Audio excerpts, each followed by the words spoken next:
না জানি কত নুরানি ছিল বিশ্বনবীর চেহারা।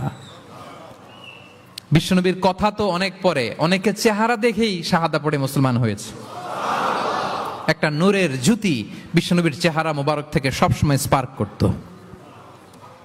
আল্লাহু আকবার। হেরা হতে হেলে দুলে নুরানি তনু ওকে আসে হায়, সারা দুনিয়ার হেরে মেরে পর্দা খুলে খুলে চাই সে যে আমার কমলিওয়ালা কমলিওয়ালা, সে যে আমার কমলিওয়ালা কমলিওয়ালা। তাকে শান্ত করেন, ঠান্ডা করেন।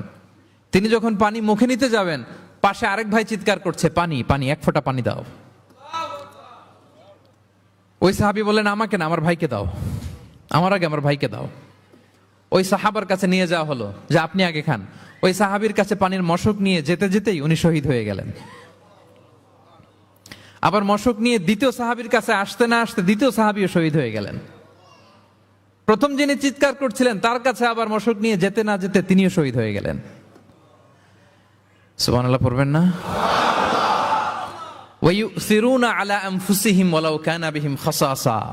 নিজেদের প্রয়োজন থাকা সত্ত্বেও মুমিনরা তার অন্য ভাইয়ের প্রয়োজনকে প্রাধান্য দেয়। আল্লাহু আকবার। এই হচ্ছে আমাদের ভ্রাতৃত্বের দৃষ্টান্ত। তাহলে প্রথম মেসেজ হচ্ছে মুমিনরা ভাই ভাই, মুমিনরা আর আমাদের দৃষ্টান্ত হচ্ছে এক দেহ এক প্রাণ। আওয়াজ করে, এক দেহ এক প্রাণ। আর আমরা যদি কখনো বিবাদে জড়াই, আমরা এটাকে সংশোধন করে দেব, আপোষে মিলমিশ করে দেব। কি বলেন? নাকি আরো লাগাই দিবেন? ঝগড়া লাগছে, আর একটু লাগাই দেই। হ্যাঁ, আচ্ছা বলেন তো, আগুন লাগলে আপনারা কি দিয়ে নিভান? ওইখানে যদি কেউ তেল ঢেলে দেয়, এই কাজ করবেন? মিলিয়ে দিব আমরা, পারা যাবে তো? প্রিয় ভাইয়েরা, ইউনিটির কোনো বিকল্প নাই, সংঘবদ্ধ থাকার বিকল্প নাই, সুসম্পর্কের কোনো বিকল্প নাই। আজকে যদি আপনি সমাজের দিকে তাকান, দেখবেন আমাদের সম্পর্কগুলো নষ্ট হয়ে যাচ্ছে পারস্পরিক। বাবার সাথে ছেলের সম্পর্ক ভালো না, বৌমার সাথে শাশুড়ির সম্পর্ক ভালো না, ভাইয়ের সাথে ভাইয়ের সম্পর্ক ভালো না, মামাকে দেখলে ভাগিনা সালাম দেয় না, আছে না? নাই? চাচার সাথে ভাতিজার সম্পর্ক ভালো না, স্ত্রীর সাথে স্বামীর সম্পর্ক ভালো না। কত রিপোর্ট যে আমাদের কাছে আসে। নেতার সাথে কর্মীর সম্পর্ক ভালো না, এরকম আছে না? নাই? তাহলে আমাদের মধ্যে সম্পর্কের টানা পড়েন, গ্যাপ, এটা আছে না? নাই বলেন? এই সম্পর্কের টানা পড়েনের জন্য আমরাই দায়ী। এর কারণ হচ্ছে আমরা সম্পর্কগুলোর যত্ন নেই না। আপনি যদি একটা গাছ লাগান, লাগিয়ে যদি রেখে দেন, এটা বাঁচবে? এটা কি করতে হয়? পরিচর্যা করতে হয়, যত্ন নিতে হয়, সার দিতে হয়, পানি দিতে হয়, নিড়ানি দিতে হয়, আগাছা পরিষ্কার করতে হয়। তার মানে গাছ লাগালে এটার যত্ন নিতে হয়। কথা বুঝতে পেরেছেন? আমাদের যে সন্তান, ওদেরকে যদি আপনি এমনি ছেড়ে দিয়ে রাখেন, মানুষ হবে না তারা, তাদের যত্ন নিতে হয়, ফলে মানুষের মতো মানুষ হয়। ঠিক কিনা বলেন? তো আমরা সব কিছু টেক কেয়ার করি, যত্ন নেই, কিন্তু আমাদের সম্পর্কগুলোর যত্ন নেই না। এজন্য পারস্পরিক সম্পর্কগুলোর যত্ন নিতে হবে আমার ক্যাপটাউনের ভাইয়েরা, যাতে সম্পর্কগুলো নষ্ট না হয়। কি বলেন? যত্ন নিবেন? যত্ন নিবেন? হ্যাঁ। এখন আজকে আমি এই ড্যামেজ রিলেশনশিপ কিভাবে জোড়া লাগাবেন, সম্পর্কের কিভাবে এটা ফিক্স করবেন, সম্পর্ককে কিভাবে টিকিয়ে রাখবেন, যত্ন নিবেন, এটার কিছু ইসলামিক ফর্মুলা আপনাদের সাথে শেয়ার করবেন ইনশাআল্লাহ। সবাই বলুন ইনশাআল্লাহ। কিভাবে আমাদের মধ্যে আন্তরিকতা বাড়বে, ঘনিষ্ঠতা বাড়বে, হৃদ্যতা বাড়বে, এটার ইসলামিক ফর্মুলা, 10টা ফর্মুলা শেয়ার করবেন ইনশাআল্লাহ। জানতে মনে চায়? আচ্ছা ইনশাআল্লাহ। তাহলে শুরু করছি, কি করে আমরা আমাদের সম্পর্কগুলোর যত্ন নিব, কি করে আমাদের পারস্পরিক হৃদ্যতা, ভালোবাসা, আন্তরিকতা বাড়াবো, এ ব্যাপারে কোরআন এবং সুন্নাহ আমাদেরকে কি বলে। এক নম্বরে, প্রিয় ভাইরা, এক নম্বরে কোরআন আমাদেরকে আমাদের পারস্পরিক হৃদ্যতা, ভালোবাসা বাড়ানোর জন্য যে গাইডলাইন দেয়, সেটা হচ্ছে দেখা হলেই সালাম দাও। দেখা হলেই কি? সালাম। সালাম দিলে সম্পর্ক বাড়ে। আলহামদুলিল্লাহ পড়বেন না? কোরআন বলছে, ফাইদা দাখালতুম বুয়ুতান ফাসাল্লিমু আলা আনফুসিকুম তাহিয়াতাম মিন ইনদিল্লাহি মুবারাকাতান তাইয়্যিবা। তোমরা যখন ঘরে প্রবেশ করবে, তোমরা নিজেদেরকে সালাম দাও, মানে বলো আসসালামু আলাইকুম। এটা হচ্ছে তাহিয়াতুম মিন ইনদিল্লাহ, আল্লাহর পক্ষ থেকে অভিবাদন পদ্ধতি। এটা আল্লাহ শিখিয়েছেন। গ্রিটিংস আমরা তো বলি হ্যালো, হাই, তারপর গুড মর্নিং, গুড ইভিনিং, এগুলো বলি, কিন্তু আল্লাহ শিখিয়েছেন আসসালামু আলাইকুম। আদম আলাইহিস সালামকে যখন আল্লাহ তাআলা তৈরি করলেন 60 হাত লম্বা করে বানালেন। কয় হাত? আপনি কয় হাত? আপনিও 60 হাত। আমাদের হাতে রাফলি 3.5 হাত। কিন্তু আদম আলাইহিস সালাম তিনি লম্বায় কত ছিলেন? তো আদম আলাইহিস সালাম যখন সৃষ্টি হলেন তখন আল্লাহ তাআলা আদম আলাইহিস সালামকে বললেন, আদম তুমি সালাম দাও। কি দাও? ফেরেশতারা বসা ছিল, সাল্লিম আলা উলাইকান নাফার, সালাম দাও। এই যে মোবাইল দিয়ে ভিডিও করে আল্লাহ তাআলা আদম আলাইহিস সালামকে বললেন সালাম দাও। আওয়াজ করে বলুন, কি দাও? হে আদম তুমি বলো আসসালামু আলাইকুম। আদম আলাইহিস সালাম বললেন আসসালামু আলাইকুম। তা আল্লাহ বললেন, এটা তোমার এবং তোমার পরবর্তী পৃথিবীতে যারা আসবে তোমাদের অভিবাদন পদ্ধতি, গ্রিটিং, স্যালুটেশনস দেয়ার সিস্টেম। কেন বললেন? কারণ শয়তান অহংকারের কারণে বিতাড়িত হয়েছে। আল্লাহ চান যে আদম আলাইহিস সালাম যেন বিতাড়িত না হন। বিষ্ণু বলেন, আল বাদিউ বিস সালামি বারিউম মিনাল কিবর, যে আগে আগে সালাম দেয় তার হৃদয় থেকে অহংকার টেনে ছেড়ে ফেলে দেয় কে? আগে সালাম দিবেন, আপনার হৃদয় অহংকার মুক্ত হয়ে যাবে। তা আল্লাহ তাআলা চাইলেন ইবলিশ যেই ভুল করেছে আদম যেন সেটা না করে, আদমের হৃদয় যেন আগে থেকে অহংকার মুক্ত থাকে। তাই সৃষ্টির পরে আল্লাহ তাআলা আদম আলাইহিস সালামকে বললেন, আদম তুমি সালাম দাও। পড়েন আল্লাহু আকবার। তাহলে পারস্পরিক ভালোবাসা, হৃদ্যতা বাড়ানোর 1 নম্বর পদ্ধতি হচ্ছে সালাম। 1 নম্বর পদ্ধতি কি? আগে দিবেন না পরে? অনেকে বসে থাকে যে আমার আগে দেখ। আমি তো বাইরে দেখলাম খুব ঠান্ডা, কিন্তু এখানে এত ক্রাউড, এখন তো ঘামতেছি রীতিমতো। থাক প্রিয় ভাইয়েরা, অসুবিধা নেই, থাক। আগে দিবেন না পরে? বাসায় যে এখন আসতে হয়ে গেছে সাউন্ড। হ্যাঁ আচ্ছা, ভাবিরাও উপরে আছে। দুই পক্ষে আমার ব্যালেন্স করে বলতে হবে। ভাবিরা ট্রাই করবেন ভাবিরা যেন আগে দিতে পারেন, আর ভাইরা আপনারাও ট্রাই করবেন আপনারা যেন আগে দিতে পারেন। সালাম নিয়ে আমরা কম্পিটিশন করব, কে কার আগে দিতে পারে, ঠিক কিনা? আমি আপনাদেরকে আবারও সালাম দিচ্ছি, আসসালামু আলাইকুম ওয়া রাহমাতুল্লাহ। তাহিয়াতাম মিন ইনদিল্লাহি মুবারাকাতান তাইয়্যিবা, আল্লাহর পক্ষ থেকে এটা অভিবাদন, মুবারাকা, বরকতময়, তাইয়্যিবা, এটা পবিত্র বাণী, শান্তির বাণী। অনেকে বলে হুজুর ঘরে শান্তি নাই। ঘরে তো শান্তির বাণী তো আপনি ঢুকানি না, ঘরে আসবে কোত্থেকে? শান্তির পায়গাম তো ঢুকাতে হবে, আর শান্তির পায়গামের নাম হচ্ছে সালাম। শান্তির পায়গামের নাম কি? তাহলে ঘরে সালামের চর্চা। আপনি ভাবিকে দিবেন, ভাবি আপনাকে দিবে। আপনি বাচ্চাকে দিবেন, বাচ্চা আপনাকে দিবে। সবাই সবাইকে আগে দেওয়ার চেষ্টা করবো, নাকি বসে থাকবেন? পারবেন? ঠিক আছে। তাহলে পারস্পরিক সম্প্রীতি, হৃদ্যতা, ভালোবাসা বাড়ানোর 1 নম্বর ফর্মুলা হচ্ছে সালাম। 1 নম্বর ফর্মুলা। আমি কিন্তু জিজ্ঞেস করবো আবার শেষে, এজন্য কান দুটো খরগোশের কানের মতো খাড়া করে আমার দিকে তাকিয়ে থাকুন। 1 to 1, brain to brain. Mobile নাই, ভিডিও নাই, ক্যামেরা নাই, শুধু এভাবে চাতক পাখির মতো তাকিয়ে থাকেন, দেখবেন যে সিনা বা সিনা এলেম আসছে এভাবে, হৃদয় থেকে হৃদয়ে, নাকি মোবাইল থেকে মোবাইলে? এখন তো মোবাইল থেকে মোবাইলে এলম এসেছে, সিনা থেকে সিনা। 1 to 1, ব্রেন টু ব্রেন। তাহলে হৃদ্যতা, সম্পর্ক, ভালোবাসা, এটা বাড়ানোর 1 নম্বর ইসলামী ফর্মুলা কি? এবং বিষ্ণু ইসা ইসলাম বলেছেন, এই সালাম যদি দাও তাহলে তোমাদের পারস্পরিক ভালোবাসা বাড়বে। তিনি বললেন, আওয়ালা আদুল্লুকুম আলা শাইইন ইযা ফাআলতুমুহু তাহাব্বাবতুম। হে সাহাবীরা, আমি কি তোমাদেরকে একটা টিপস শিখাই দিব না, যেটা করলে তোমাদের মধ্যে ভালোবাসা বাড়বে? সাহাবারা বললেন, অবশ্যই শেখাবেন। বিষ্ণু ইসা ইসলাম বললেন, আফশুস সালামা বাইনাকুম, যদি চাও নিজেদের ভালোবাসা বাড়ুক তো বেশি বেশি সালাম দাও। সরাসরি বিষ্ণু ইসা ইসলাম এটাই বলেছেন। নিজেদের মধ্যে ভালোবাসা বাড়াতে চাইলে কি দিবা?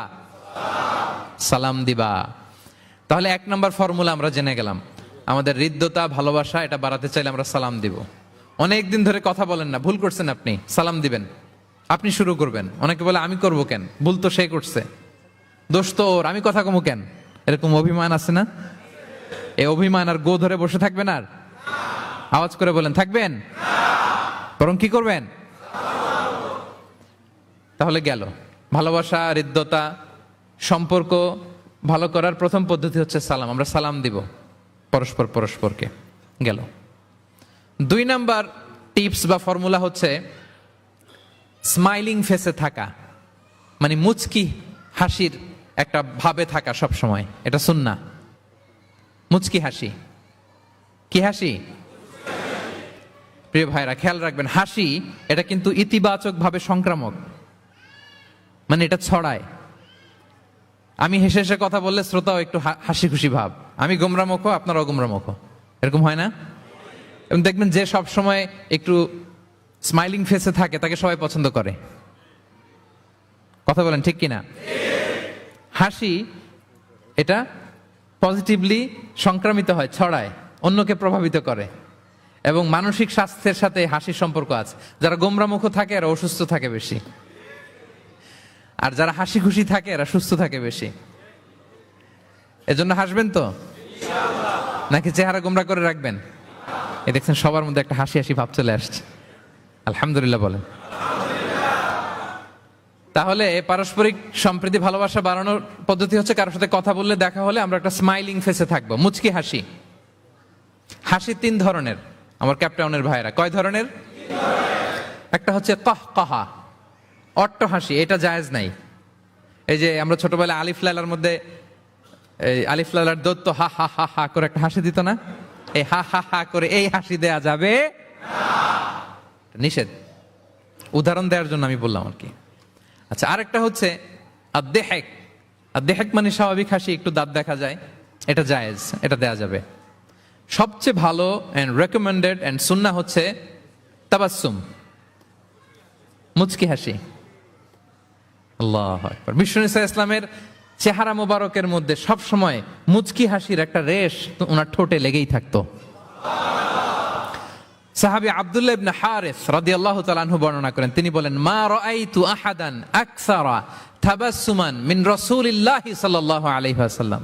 তিনি বলেন, আমি আমার জীবদ্দশায়, আমার জীবনে রাসূল সাল্লাল্লাহু আলাইহি ওয়াসাল্লামের চেয়ে বেশি কাউকে মুচকি হাসি অবস্থায় থাকতে দেখি নাই। সব সময় মুচকি হাসি, একটা স্মাইলিং ফেস থাকবেন, নাকি গোমরা মুখ থাকবেন? হ্যাঁ, কি করবেন? মুচকি হাসি। এবং আপনি আপনার ভাইয়ের দিকে তাকিয়ে মুচকি হাসি যদি দেন, বিষ্ণু সাল্লাল্লাহু আলাইহি ওয়াসাল্লাম বলেন, তাবাসসুমুকা ফি ওয়াজহি আখিকা সাদাকা, your smile to your brother it's a charity. তুমি তোমার ভাইয়ের দিকে তাকিয়ে যে মুচকি হাসি দাও, এটা দিলেও সাদাকার সওয়াব হয়ে যায়। আপনি দিলেন হাসি, আমলনামায় যুক্ত হলো কি? সাদাকা। হ্যাঁ, এবং বিষ্ণু সাল্লাল্লাহু আলাইহি ওয়াসাল্লাম বলেছেন, তুমি কোন কাজকে লা তাহকিরান্না মিনাল মা'রুফি শাইআ, কোন কাজকে ছোট করে দেখবে না, কোন নেক আমলকে। যদিও তুমি তোমার ভাইয়ের চেহারার দিকে মুচকি হাসি দিয়ে তাকাও, এটাও সাদকা দেওয়ার সওয়াব। তাহলে আমরা কারোর সাথে যখন কথা বলবো, দেখা হবে, আমরা একটা স্মাইলিং ফেসে থাকবো, গোমরা মুখ থাকবো না। কি বলেন, পারা যাবে? সব সময় স্মাইলিং ফেস, মুচকি হাসি। বিষ্ণু ইসলাম মুচকি হাসতেন, যে মুচকি যারা হাসি তাদেরকে সবাই পছন্দ করে। মুখটা যদি গোমরা করে কেউ রাখে, দেখতে ভাল লাগে, কথা বলতে ভাল লাগে। দেখবেন অনেক বড়দেরকে বাচ্চারা ভয় পায়, কাছে যায় না। কেন বলেন তো? গম্ভীর থাকে। আবার অনেক মানুষের কাছে তাকে দেখলেই বাচ্চারা দৌড়ে কোলে কোলে উঠতে যায়, আছে না নাই? Smiling face. এই যে আমাদের শেখ মঈনুদ্দিন আজকে আমার সাথে একটা সফরে ছিল, দেখি যেই বাচ্চাকেই দেখে বলে, খামান খামান, give me hug, give me hug. তো এই মানুষকে বাচ্চারা ভালো না বেসে পারবে? সুবহানাল্লাহ, এরকম হইতে হবে। বিষ্ণু ইসলামকে বাচ্চারা দেখলে খুব খুশি হতো, কোলে বসতে চাইতো। এক বাচ্চা তো কোলে বসে পেশাবি করে দিছে। সুবহানাল্লাহ পড়বেন না? বিষ্ণু ইসলাম নাতনিদেরকে কোলে নিয়ে নফল নামাজ পড়তেন। উমামা বিনতে যায়েদ, উমামা বিনতে যায়নাব, বিষ্ণু ইসলামের কন্যা যায়নাবের মেয়ে, মানে বিষ্ণু ইসলামের নাতনি উমামাকে নিয়ে বিষ্ণু ইসলাম একবার নফল নামাজ পড়েছেন। কান্না করে, কান্না থামাই না, নানা ভাইয়ের কোলে থাকবে, তো উনি কোলে রেখেই আল্লাহু আকবার, রুকু দেওয়ার সময় পাশে রেখে রুকু সেজদা, ওঠার সময় আবার কাঁদতেছে, তো আবার কোলে নিয়ে আবার কেরাত। সুবহানাল্লাহ। তো আমরা সবাই স্মাইলিং ফেসে থাকবো আজকে থেকে, ক্যাপটাউনের ভাইয়েরা। একসাথে আওয়াজ করে বলুন ইনশাআল্লাহ। হৃদ্যতা ভালোবাসা বাড়ানোর টিপস কয়টা বললাম? 1 নম্বরে সালাম, 2 নম্বরে মুচকি হাসি। দেখছেন সবাই মুচকি হাসি দিয়ে আছে। আচ্ছা, 3 নাম্বার হচ্ছে কাউকে ওয়েলকাম করা। কেউ যদি আপনার সাথে দেখা করতে আসে তাকে ওয়েলকাম করা, আহলান ওয়া সাহলান বলা। হ্যাঁ, একজন আসছে আপনার বাড়িতে মেহমান, আপনি কথাই বলেন না, কথা নাই, সালাম নাই, কিছু নাই, যে চা দিতেছেন, ওনার ঠেকা পড়ছে চা খাবে না, আর জায়গা নেই ওনার চা খাওয়ার দুনিয়াতে। না, এটা করবেন না। আপনি এগিয়ে যাবেন, সালাম দিবেন, মুসাফা করবেন, মুআনাকা করবেন, খোঁজ খবর নেবেন, ওয়েলকাম জানাবেন, লিটারালি ওয়েলকাম। এরকম যদি করেন, যদি ওয়েলকাম বলেন, তাকে আনার জন্য এগিয়ে যান, হি ফিল লাইক, মানে আপনি তাকে দেখে খুশি, you are very happy to see him and you love his presence here. সে আসছে, আপনি খুশি, তার কোম্পানিটা ভালো লাগতেছে, এটা সে ফিল করবে। এজন্য কেউ আসলে, আপনার ওয়ার্ক প্লেসে যদি আসে, আপনার বাসায় যদি আসে, আপনার সাথে দেখা করতে যদি আসে, আপনি এগিয়ে তাকে সালাম দিয়ে ওয়েলকাম করবেন। কি করবেন? পারা যাবে? বিষ্ণু ঈসা ইসলাম লিটারালি এই ওয়েলকাম শব্দটা ব্যবহার করতেন। এজন্য আমি চুজ করেছি, পিক করেছি ওয়েলকাম। তিনি বলতেন মারহাবান। মারহাবান আরবিতে কি বলতেন? মারহাবান। আমরা যে বলি বাংলায় আহলান ওয়া সাহলান ওয়া মারহাবান, এই বিষ্ণু ঈসা ইসলাম লিটারালি মারহাবান শব্দটা ব্যবহার করতেন। এগুলোকে কার্টিসি বলে। এগুলোকে কি বলে? Social manner, কার্টিসি। দেখেন বিষ্ণু ঈসা ইসলাম আমাদেরকে কিভাবে কার্টিসি শেখায়, কিভাবে সোশ্যাল ম্যানার শেখায় আমাদেরকে। বিষ্ণু ঈসা ইসলাম সরাসরি মারহাবান বলতেন, স্বাগতম জানাতেন, যাতে করে ওই লোকটা ভালো ফিল করে, সে বোঝে যে তাকে দেখে আপনি হ্যাপি। বলেন তো, রাসূল সাল্লাল্লাহু আলাইহি ওয়াসাল্লামের সময়কালে ইসলামের সবচেয়ে বড় শত্রু কে ছিল? আবু জাহেল। তার ছেলের নাম কি কেউ বলতে পারেন? ইকরামা। ইকরামা অনেক যুদ্ধে মুসলমানদের বিরুদ্ধে ছিল, মক্কা বিজয় পর্যন্ত ইসলাম ধর্ম গ্রহণ করে নাই, অনেক সাহাবাকে হত্যা করেছে। রাসূল সাল্লাল্লাহু আলাইহি ওয়াসাল্লাম যখন মক্কা বিজয় করলেন, সে ভাবলো এবার তো আমার খবর আছে। সে পালালো, পালাতে পালাতে ইয়ামান চলে গেছে। তখন এক মহিলা সাহাবী রাসূল সাল্লাল্লাহু আলাইহি ওয়াসাল্লামকে বললেন, ইয়া রাসূলুল্লাহ, আপনি যদি আমাকে অনুমতি দেন, আমি ইকরামাকে খুঁজে বের করব, আপনার কাছে নিয়ে আসবো। রাসূল সাল্লাল্লাহু আলাইহি ওয়াসাল্লাম বললেন, যাও, ইকরামাকে আমি আমান দিলাম, সিকিউরিটি দিলাম। এই মহিলা সাহাবী যে খুঁজে নিয়ে আসলো, ইকরামাকে কনভিন্স করলো। ইকরামা লজ্জিত হয়ে বিষ্ণু সাল্লাল্লাহু আলাইহি ওয়াসাল্লামের কাছে আসলো। কত বড় শত্রু! বিষ্ণু সাল্লাল্লাহু আলাইহি ওয়াসাল্লামের অনেক আত্মীয়কে হত্যা করেছে, সাহাবাদেরকে শহীদ করে দিয়েছে, আবু জাহেলের সন্তান। তো সে যখন লজ্জিত হয়ে উঠে চড়ে বিষ্ণু সাল্লাল্লাহু আলাইহি ওয়াসাল্লামের কাছে আসলো, বিষ্ণু সাল্লাল্লাহু আলাইহি ওয়াসাল্লাম তাকে দেখে প্রথম যে কথাটা বললেন সেটা হচ্ছে মারহাবান বির-রাকিবিল মুহাজির। মারহাবান বির-রাকিবিল মুহাজির মানে welcome to the riding migrant. সুবহানাল্লাহ। মানে হে ঘোর সাওয়ার মাইগ্রেন্ট, হিজরতকারী ইকরামা, তোমাকে ইসলামে সুস্বাগতম। লিটারালি এই শব্দটা ব্যবহার করেছেন, মারহাবান। তাহলে বলেন তো, সে আশ্বস্ত হয়েছে না? শত্রু যদি আমান দেয়, এই দেশে ওই দেশ যুদ্ধ, ওই দেশ যদি বলে তোমার আমি মারবো না, আসো আমার এলাকায়, আমি যদি ঢুকি, আমার একটা ভয় থাকবে না? বিদ্রোহ তো করতে পারে, কি বলেন? বিষ্ণু ইসলাম দেখা মাত্রই বললেন মারহাবান বির রাকিবিল মুহাজির, welcome to the riding migrant. সুবহানাল্লাহ। ওইখানেই দাঁড়িয়ে ইকরামা পড়ল আশহাদু আল্লা ইলাহা ইল্লাল্লাহ ওয়া আশহাদু আন্না মুহাম্মাদুর রাসূলুল্লাহ। শাহাদা পড়ে মুসলমান হয়ে গেল। তাহলে কারোর সাথে দেখা হলে তাকে ওয়েলকাম করতে হবে। আপনার মনে হতে পারে বিশেষ কারণে তাকে মারহাবান বলছে, এমনি হয়তো বিষ্ণু ইসলাম বলতো না ঘরে বাইরে। না, ইভেন ঘরে কাছের মানুষদেরকেও তিনি মারহাবা বলতেন। ইভেন ওনার মেয়ে ফাতেমা রাদিয়াল্লাহু তাআলা আনহা, নিজের মেয়ে, এরে মারহাবা বলা দরকার আছে? এই ফাতেমা আসলে বলতো মারহাবা। সুবহানাল্লাহ নাই? আম্মা জান আয়েশা রাদিয়াল্লাহু তাআলা আনহা বর্ণনা করেন যে একবার আমাদের বাসায় ফাতেমা আসলো, নবীর মেয়ে। আর ফাতেমার হাঁটাটা ছিল নবীর হাঁটার মতো। আমি হাদিস বলে আবার বাংলা বেশি বললে সময় লেগে যাবে। ফাতেমার হাঁটা ছিল নবীর হাঁটার মতো। ফাতেমা যখন আসলো, ফাতেমাকে দেখেই বিষ্ণু ইসলাম বললেন মারহাবান বিবনাতি, মারহাবান বিবনাতি, ওয়েলকাম টু মাই ডটার। হে আমার কন্যা ফাতেমা, তোমাকে ওয়েলকাম। আপনি আপনার মেয়েকে দেখে বলছেন কখনো? আপনার ছেলেকে বলেন, আপনার ওয়াইফকে বলেন মারহাবান, ওয়েলকাম, স্বাগতম? এমন হয় না যে আপনি রয়ে গেছেন কেপটাউনে, ভাবি বেড়াতে গেছে দেশে 2 মাসের জন্য, এরপর ভাবি আসলো, আপনি এয়ারপোর্টে ফুল নিয়ে দাঁড়িয়ে রইলেন, দেখা মাত্র কি বলবেন? Welcome to Cape Town. কি পারবেন না? ভাবিরা কিন্তু উপরতলায় বড্ড খুশি হয়ে যাচ্ছে, বলবেন। আবার ভাবিরাও অনেকদিন পরে আপনার হাজবেন্ডকে যখন পাবেন, আসবে, বলবেন ওয়েলকাম, তোমাকে সুস্বাগতম। পারা যাবে? রাসূল সাল্লাল্লাহু আলাইহি ওয়াসাল্লামের চাচাতো বোন নাম উম্মে হানি, আবু তালেবের কন্যা। বিদায় মক্কা বিজয়ের সময় রাসূল সাল্লাল্লাহু আলাইহি ওয়াসাল্লাম মক্কায় গোসল করতেছিলেন এক বাসায়। ফাতেমা রাদিয়াল্লাহু তাআলা আনহা একটা পর্দা টেনে দিলেন, উনি পানি ঢালতেছেন, গোসল করেন। হঠাৎ কে যেন ঘরে ঢুকলো। বিষ্ণু সাল্লাল্লাহু আলাইহি ওয়াসাল্লাম বললেন, কে?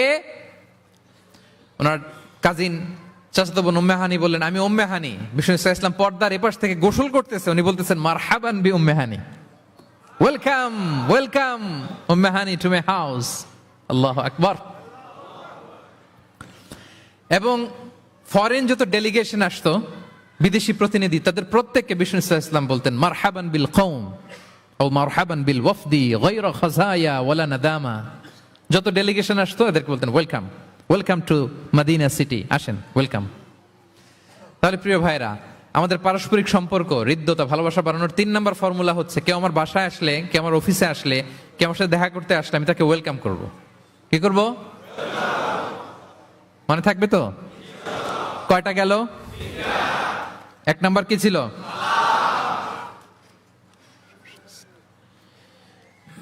2 নাম্বার, 3 নাম্বার ওয়েলকাম। আচ্ছা, আপনাদের কষ্ট হচ্ছে? 4 নাম্বার হচ্ছে ভালোবাসা হৃদ্যতা বাড়ানোর 4 নাম্বার পদ্ধতি হচ্ছে, কারো কোনো ভালো গুণ দেখলে ওটা এপ্রিসিয়েট করা। যদি আমার বিপক্ষ দলের কেউ ভালো কিছু করে, আমরা ওইটাও বলতে চাই না, এরকম আছে না নাই? কারণ আমার দল করে না, তো বলতে চায় না, তাই না? কেন বলে না? আমার দল করে না। এদেরকে বলে দলান্ধ। ভালো একটা কাজ করছে, আমার মতের না, মতান্ধ, এটা এপ্রিসিয়েট করে না। এটা ভুল, এটা আপনি সুন্নাহ ব্রেক করছেন। সুন্নাহ হচ্ছে যে দলের হোক, যে মতের হোক, এমনকি ভিন্ন ধর্মী হোক, ভালো করলে এটা ক্রেডিট দিতে হবে, ভালো করলে এপ্রিসিয়েট করতে হবে, কমপ্লিমেন্ট দিতে হবে। আমরা অন্যের ভালো কাজের স্বীকৃতি দিতে চাই না, কার্পণ্য করি, ক্রেডিট দিতে চাই না, প্রশংসা করি না। আমরা গুণমুগ্ধ হই কিন্তু গুণগ্রাহী হতে চাই না। কারো একটা ভালো গুণ দেখে আমি ভিতরে ভিতরেও এত সুন্দর, কিন্তু বলি না, প্রকাশ করি না, এটা ঠিক না। সুন্নাহ হচ্ছে কারো ভালো কোনো গুণ দেখলে এটা প্রকাশ করা, এপ্রিসিয়েট করা। কি করা? এপ্রিসিয়েট করা। কারো ভালো গুণ দেখলে এপ্রিসিয়েট করবেন, যাতে সে উৎসাহিত হয়। বিষ্ণু সাল্লাল্লাহু আলাইহি ওয়াসাল্লাম করতেন। বিষ্ণু সাল্লাল্লাহু আলাইহি ওয়াসাল্লাম একবার এক হাদিসে 7 জন সাহাবীর 7টা গুণের কথা বলেছেন, মানে তাদেরকে এপ্রিসিয়েট করেছেন। এক হাদিসে 7 জন। কয়জন? তিনি বলেন আরহামু উম্মতি বি উম্মতি আবু বকর। আবু বকরের সামনে বলতেছে, আমার এই উম্মতের মধ্যে সবচাইতে সফট হার্টেড পারসন হচ্ছে আবু বকর। নরম দিল, নরম দিল। কি দিল? বিষ্ণু সাল্লাল্লাহু আলাইহি ওয়াসাল্লাম যখন ইন্তেকাল করলেন, ওনাকে খলিফা বানানো হলো। তো খলিফাই তো ইমাম মসজিদে নববীর। নামাজের সময় হয়েছে, উনি দাঁড়াইছেন। একামত হয়েছে, উনি কান্নার চোটে কেরাতি পড়তে পারে না। কেন? কারণ উনি ভাবতেছে কাইফা আকুমু মাকামা রাসূলিল্লাহ, আমি কিভাবে নবীর জায়গায় দাঁড়িয়ে ইমামতি করব। গতকাল তো এখানে নবী দাঁড়িয়ে ইমামতি করেছে, আমি নবীর জায়গায় ইমাম হব কিভাবে? এই ভাবনা থেকে উনি কাঁদতে কাঁদতে, ওনার তেলাওয়াতি শুনতো না, পিছনে কমপ্লেন আসছে পরে, ওনার তেলাওয়াত আমরা শুনতে পাই না। আরহামু উম্মতি বি উম্মতি আবু বকর। এরপর বিষ্ণু বললেন ও আসাদ্দুহুম ফি আমরিল্লাহি উমর, আর আল্লাহর দিন বাস্তবায়নে সবচাইতে কঠোর হচ্ছে ওমরে ফারুক। সবচাইতে কঠোর, সবচাইতে কঠোর। বিষ্ণু বলেন ওমর, তুমি যদি কোনো রাস্তা দিয়ে হাঁটো, শয়তান যদি দেখে, শয়তান ওই রাস্তা রেখে দিয়ে অন্য রাস্তা দিয়ে হাঁটে। আবার বিষ্ণু বলেন আমার পরে কোনো নবী নাই, লা নাবিয়্যা বা'দি ওয়ালা রাসূল, আমার পরে কোনো নবী নাই, রাসূলও নাই। তবে লাউ কানা বা'দি নাবিয়্যুন লাকানা উমর, আমার পরে নবী হওয়ার যোগ্যতা যদি কারো থাকে, আমার সাহাবী ওমরের সেই যোগ্যতা আছে। প্রভু তুমি বলেছ রাসূল দেবে না, বলনি দেবে না ওমর, বলনি দেবে না হামজা তারিক, খালিদ বিজয় সমর। প্রভু তুমি বলেছ রাসূল দেবে না, বলনি দেবে না ওমর, বলনি দেবে না হামজা তারিক, খালিদ বিজয় সমর। প্রভু তুমি বলেছ রাসূল দেবে না। আল্লাহু আকবার। আল্লাহর জমিনে আল্লাহর দিন বাস্তবায়নে সবচাইতে কঠোর হচ্ছেন ওমরে ফারুক। মুনাফিকরা থরথর করে কাঁপতো ওনার ভয়ে। আমাদের দেশে বাচ্চারা যদি না খায়, রাতের বেলা বাচ্চারা খেতে চায় না, তো মায়েরা ভয় দেখায় খাও, এই খাও, নাহলে কিন্তু বিড়াল আসবে, কুকুর আসবে। কুকুর বললে খুব আমার ছোট মেয়েটাও ভয় পায়, কুকুরের আওয়াজ শুনলে ভয় পায়। তো খেতে না চাইলে বলে এই কুকুর আসবে, কিন্তু কুকুর এটা করে না। বাচ্চাদেরকে খাওয়াতে গেলে যখন জ্বালাতন করে খেতে চায় না, মায়েরা কি বলে, এই ভূত আসবে, এই কুকুর আসবে। মদিনায় কি করতো জানেন? বাচ্চারা খেতে না চাইলে মায়েরা বলতো, হা হুয়া ইয়াতি উমর, হা হুয়া ইয়াতি উমর, তাড়াতাড়ি খাও, এই যে ওমর আসতেছে, ওমর। What a personality. ওয়া আশাদ্দুহুম ফি আমরিল্লাহি উমর। আল্লাহর দিন বাস্তবায়নে সবচেয়ে কঠোর ছিলেন ওমর রাদিয়াল্লাহু তাআলা আনহু। ওয়া আসদাকুহুম হায়াআন উসমান। আর সবচেয়ে লজ্জাশীল ছিল আমার সাহাবীর মধ্যে কে? উনি এত লজ্জাশীল ছিলেন, উনাকে দেখে ফেরেশতারা লজ্জা পেয়ে যেত। আল্লাহ আল্লাহ, এত লজ্জাশীল, ফেরেশতারা লজ্জা পেয়ে যেত। ওয়া আকরাউহুম লিকিতাবিল্লাহি উবাই ইবনে কাব। আল্লাহর কিতাব সবচাইতে বিশুদ্ধ করে তেলাওয়াত করতে পারতো উবাই ইবনে কাব রাদিয়াল্লাহু তাআলা। ওই মোবাইলটা বন্ধ করতে হবে, ওই যে সবচাইতে চমৎকার করে কোরআন তেলাওয়াত করতে পারতো বিশুদ্ধভাবে, কারীদের মতো করে কে?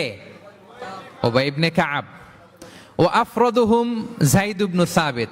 ফারায়েজের বিধিবিধান, মানে বাবা মারা গেলে সন্তান যে ওয়ারিস হয়, দ্য ল অফ ইনহেরিটেন্স, এটার ব্যাপারে এক্সপার্ট সাহাবী হচ্ছে যায়েদ ইবনে সাবিত রাদিয়াল্লাহু তাআলা আনহু। ওয়া আ'লামুহুম বিল হালালি ওয়াল হারামি মুআয ইবনে জাবাল। আর আমার সাহাবাদের মধ্যে হালাল হারামে স্পেশালিস্ট হচ্ছে মুআয ইবনে জাবাল।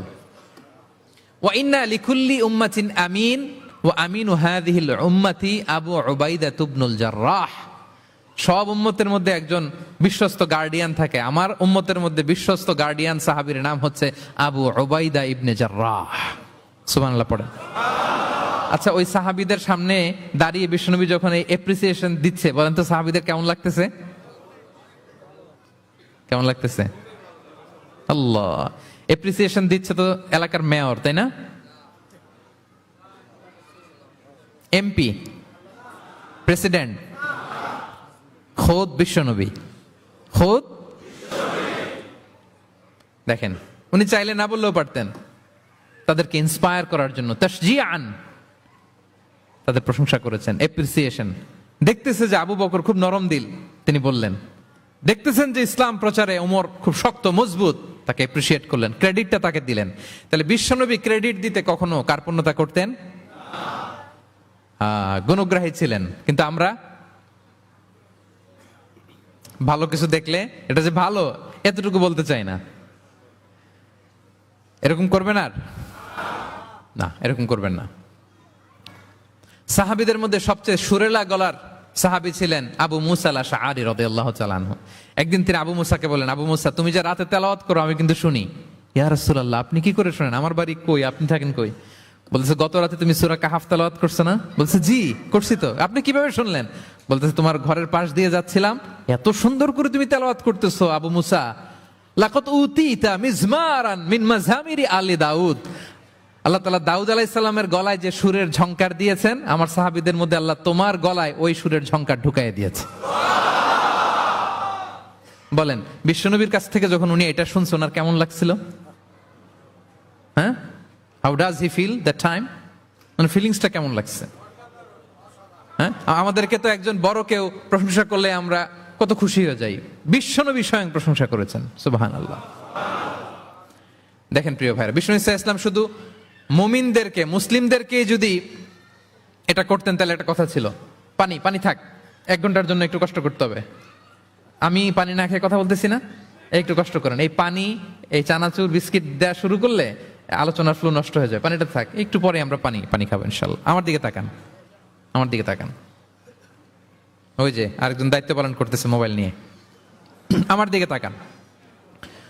আমরা তো আমার দলের বাইরে কেউ ভালো কিছু করলে বলি না। বিষ্ণু ইসলাম ইহুদির প্রশংসা করেছেন। আপনি আছেন কই মিয়া? ইহুদি উহুদের যুদ্ধে বিষ্ণু ইসলামের সাথে মদিনার যে ইহুদিরা, তাদের কন্ট্রাক্ট ছিল মদিনা কেউ অ্যাটাক করলে সবাই মিলে মদিনাকে রক্ষা করবে। কিন্তু কুরাইশরা আক্রমণ করলো, এখন আর কেউ বেরোয় না। বনু কাইনুকা, বনু নদীর, বনু কুরাইজা কেউ আর যায় না, কেউ যায় না। বিশ্বনবী কি করবেন? নিজেই বেরোলেন সাহাবাদেরকে নিয়ে। মাঝপথে আবার মুনাফিকরা ফিরে গেল, কোনো ইহুদি যায় নাই, কথা রাখে নাই, একজন ইহুদি ছাড়া। তার নাম মুখাইরিক। তার নাম কি?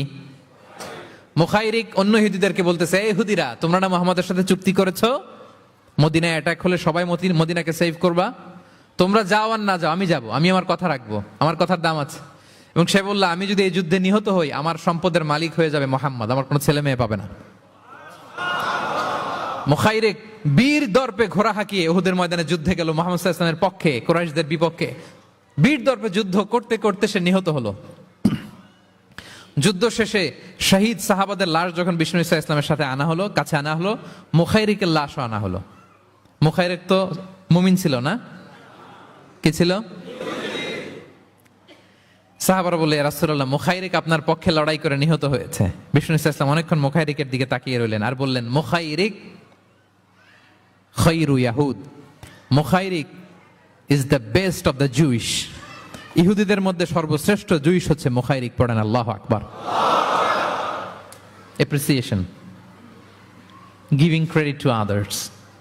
মুখাইরিক হচ্ছে the best of the Jewish, জুইশদের মধ্যে সবচেয়ে শ্রেষ্ঠ মানুষ হচ্ছে এই মুখাইরিক। সে কথা রেখেছে। চিন্তা করেন, অমুসলিম, ইহুদি, তারপরেও তার যে ভালো গুণ, এটা স্বীকার করতে বিশ্বনবী কার্পণ্যবোধ করেন? ক্রেডিট দিতে কোনো দেরি করেন?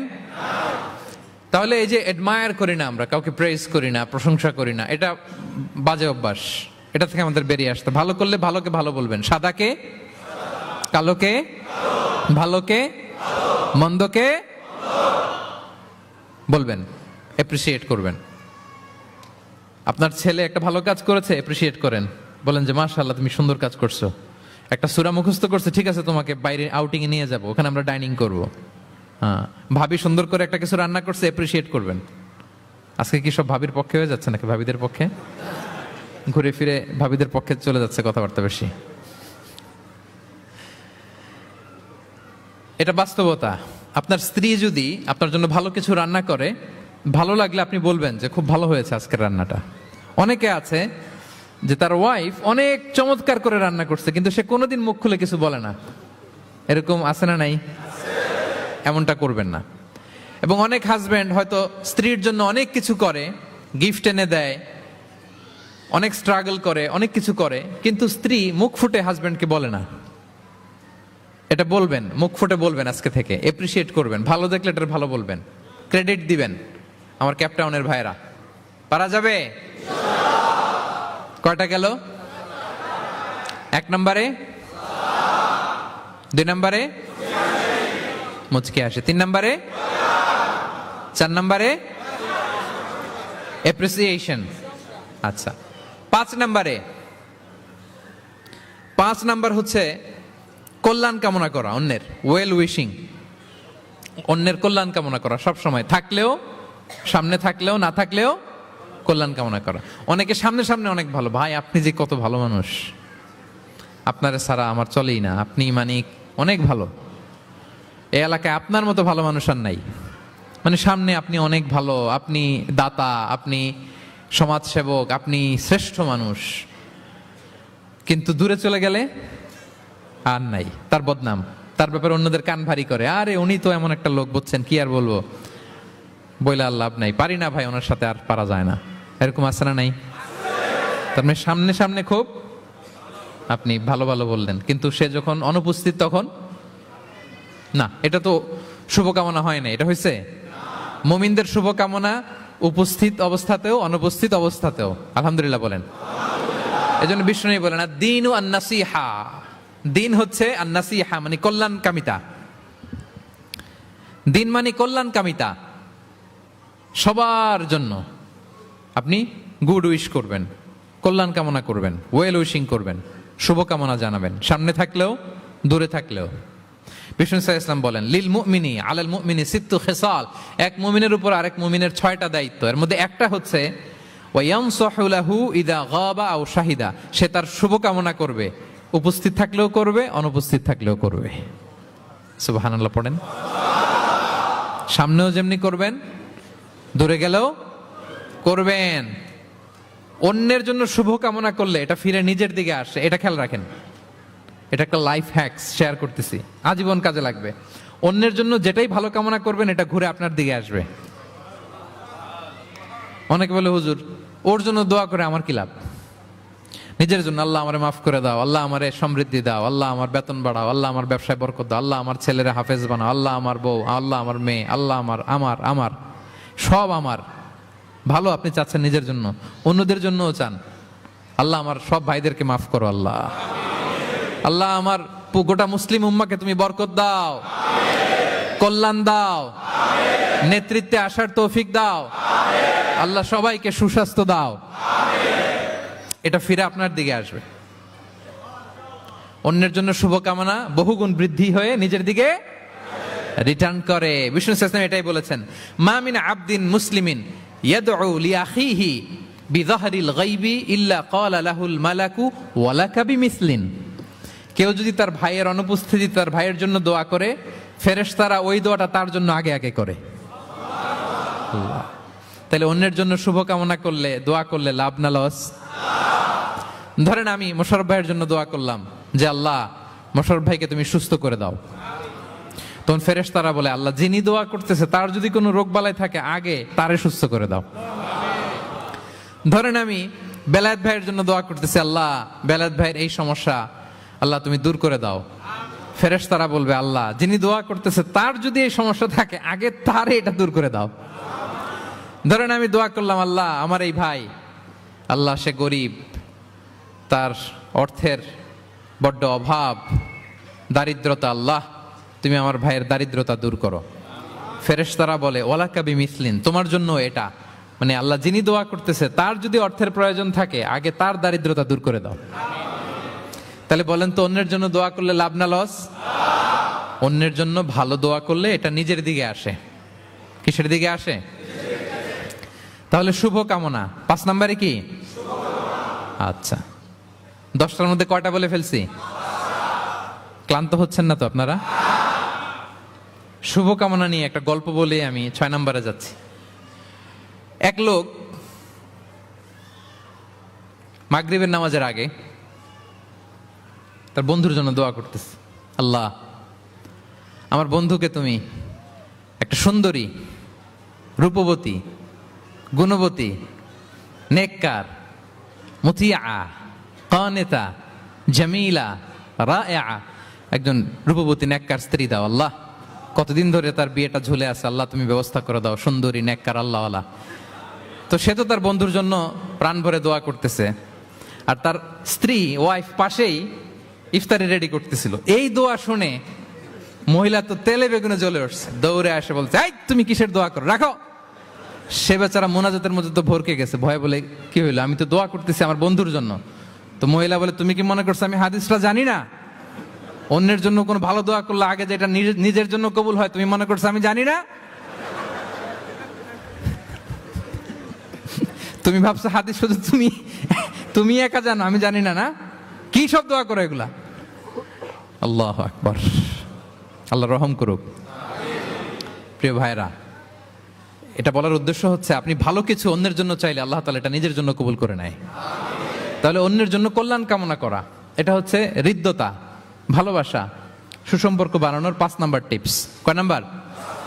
আচ্ছা 6 নাম্বার টিপস হচ্ছে বিপদে কাউকে সাহায্য করা। কি করা? বিপদে সাহায্য করা। বিপদে যে সাহায্য করে সেই আসল বন্ধু, ঠিক কিনা? কাউকে যদি বিপদের সময় আপনি সাহায্য করেন, সে আজীবন মনে রাখবে আপনাকে। সে যদি কৃতজ্ঞ মানুষ হয়, ভালো মানুষ হয়, আজীবন আপনাকে মনে রাখবে, কখনো ভুলবে না। এবং বিষ্ণু ইসা ইসলাম বলেন, ওয়াল্লাহু ফি আউনিল আবদি মা দামাল আবদু ফি আউনি আখি। আল্লাহ তাআলা ততক্ষণ পর্যন্ত বান্দার সাহায্যে থাকে যতক্ষণ বান্দা তার ভাইয়ের সাহায্যে থাকে। তাহলে আপনি যদি আল্লাহর সাহায্য চান, আপনার কি করতে হবে বলেন তো? আপনার ভাইকে সাহায্য করতে হবে। আল্লাহু ফি আউনিল আবদি মা দামাল আবদু ফি আউনি আখি। খেয়াল করেন কথাটার ওজন কত বেশি। আল্লাহ ততক্ষণ বান্দার সাহায্যে থাকে যতক্ষণ বান্দা তার ভাইয়ের সাহায্যে থাকে। আমি আমার ভাইকে সাহায্য করলে আল্লাহর পক্ষ থেকে সাহায্য নাজিল হবে। আল্লাহ বলে, এই বানি আদম, দাও দাও, তুমি দিলে আমি তোমারে দেব। আনফিক উনফিক আলাই, এই বানি আদম দাও, আমি তোমারে দেব। সুবহানাল্লাহ। আমরা অন্যরে দিতে চাই না, কিন্তু ওনার কাছ থেকে চাই। তাহলে আল্লাহর সাহায্য পাওয়ার প্রথম শর্ত হচ্ছে মানুষকে সাহায্য করা। কি বলেন? তাহলে 6 নাম্বার, পারস্পরিক সম্পর্ক যে আমরা যত্ন নিব বলছি, এই যত্ন নেওয়ার 6 নাম্বার টিপস হচ্ছে, ভালোবাসা বাড়ানোর 6 নাম্বার টিপস হচ্ছে টু হেল্প ইন ডেঞ্জার, বিপদে সাহায্য করা। কি করা? নট নেসেসারিলি যে সবসময় টাকা দিয়েই সাহায্য করতে হবে। টাকা ছাড়া সাহায্য করা যায় না।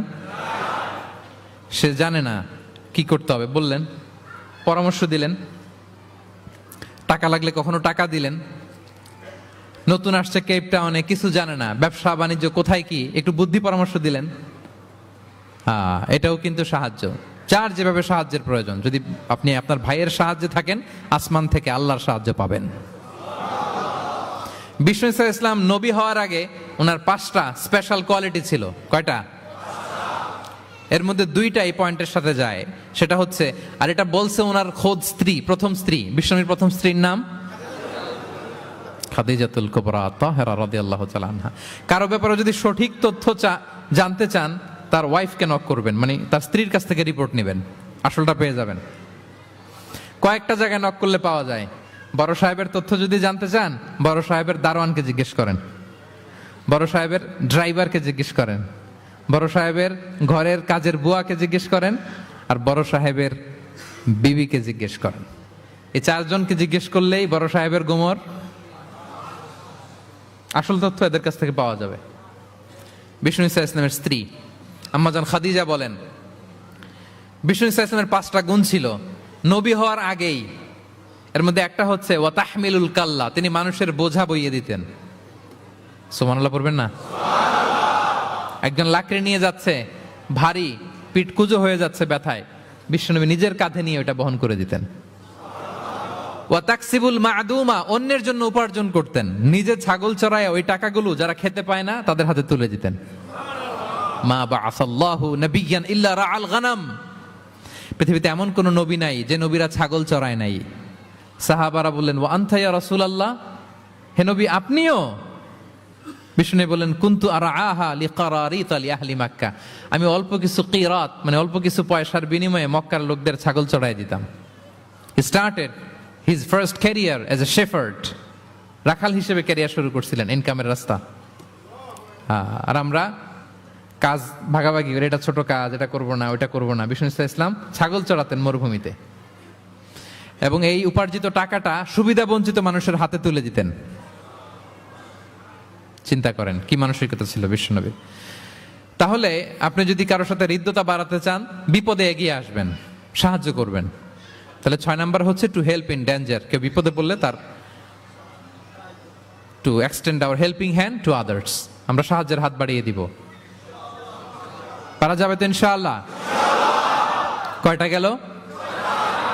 7 নাম্বার হচ্ছে ভিজিটিং সিক, অসুস্থ ব্যক্তিকে ভিজিট করা। এটা অনেক বড় সওয়াবের কাজ, এবং এতে আপনার হৃদ্যতা বাড়বে, ওই লোক আপনাকে মনে রাখবে। বিষ্ণু ইসা ইসলাম উনি সকালবেলা রেগুলারলি 2টা কাজ করতেন। এক হচ্ছে মদিনার বাজার ভিজিট করতে যেতেন রাফলি 10টা সাড়ে 10টার দিকে, আর ওই টাইমে উনি মদিনায় যদি কেউ অসুস্থ থাকতো তার বাসায় ভিজিট করতে যেতেন। আপনারা অসুস্থকে দেখতে জানতো না? যাবেন। বিষ্ণু ইসা ইসলাম কোনো অসুস্থের কাছে গেলে তার মাথায় হাত দিয়ে দোয়া পড়তেন। তিনি পড়তেন, আল্লাহ আযহিবিন নাস আল্লাহুম্মা রাব্বান নাস আযহিবিল বাস ইশফি আনতা শাফি লা শিফাআ ইল্লা শিফাউক শিফাআন লা ইগাদিরু সাকমা। রোগীর মাথায় হাত দিয়ে তিনি বলতেন, হে মানুষের রব, তার রোগ, তার কষ্ট দূর করেন, তাকে শিফা নসিব করেন, এমন শিফা দেন যে শিফার পরে আর সে রোগাক্রান্ত হবে না। বিষ্ণু ঈসা ইসলামের এক খাদেম ছিল মদিনায়, ছোট্ট বালক, কিন্তু ধর্মে ইহুদি, ধর্মে নন মুসলিমদের সাথে how should be our relationship to the people of different faith, এটা নিয়ে আমার লম্বা লেকচার আছে, শুনবেন। লম্বা, আমি একাডেমিক ওয়েতে আলোচনা করেছি, আমার ইউটিউব চ্যানেলে গেলে পাবেন।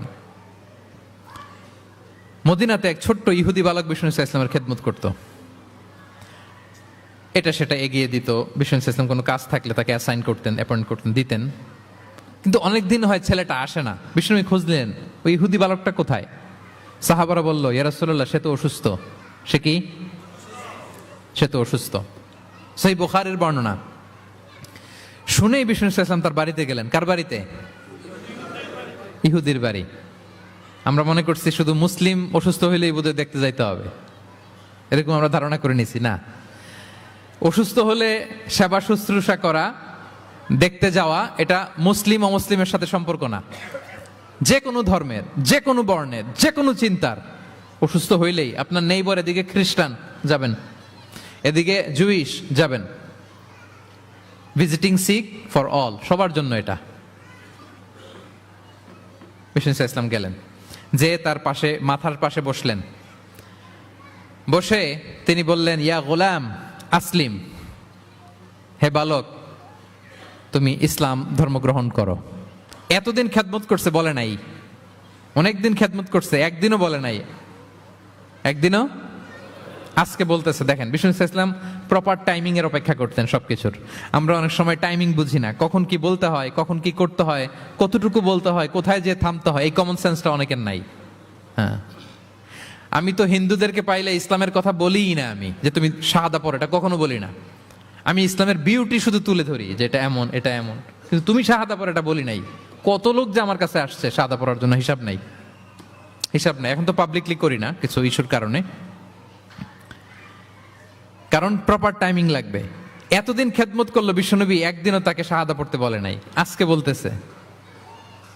Proper timing. যখন বিশ্বনবী বললেন, ইয়া গোলাম আসলিম, ইসলাম ধর্ম গ্রহণ করো, ছোট্ট বাচ্চা ফানাযারা ইলা ওয়াজহি আবি, তার বাবার দিকে তাকালো, মানে বুঝাতে চাইলো যে বাবা আমি কি করব। তখন বাবা বলল, আতিয়া আবুল কাসিম। বিশ্বনবীর উপাধি ছিল আবুল কাসেম, বড় ছেলের নাম কাসেম, তো ছোটবেলায় মারা গেছে। বাবা বলল, আবুল কাসেম যা বলে তাই শোনো। কারণ এতদিনে ছেলের কাছ থেকে রিপোর্ট নিয়ে বুঝে গেছে তো এটা কে, এটা যে রাহমাতাল লিল আলামিন, এটা যে বিশ্বনবী, এটা যে দ্য লাস্ট মেসেঞ্জার, এটা বাবা মিলাই ফেলছে। বাবা বলে, আতিয়া আবুল কাসেম, আবুল কাসেমের অনুসরণ করো।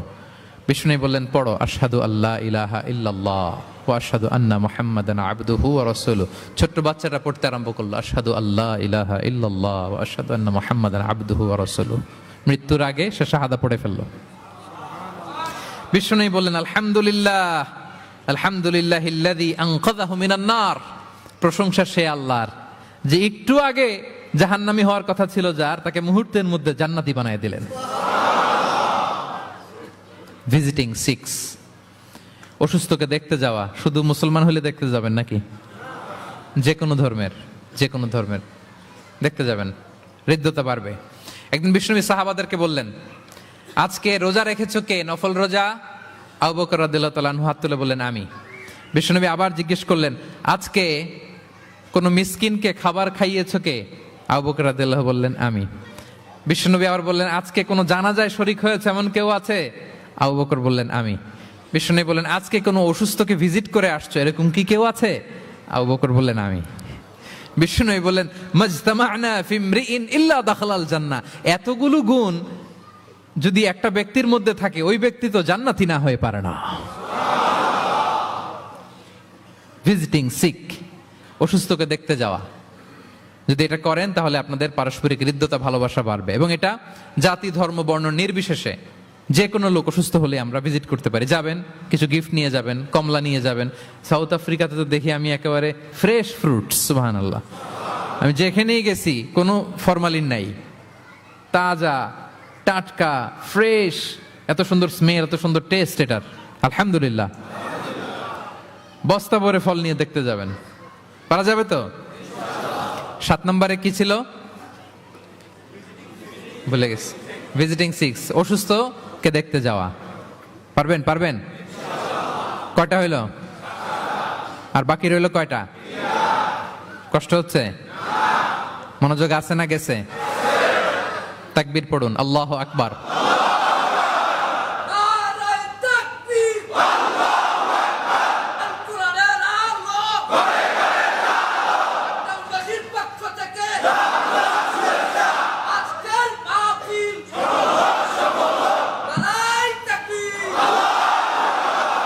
মাশাআল্লাহ, তাবারাকাল্লাহ। কয়টা বললাম?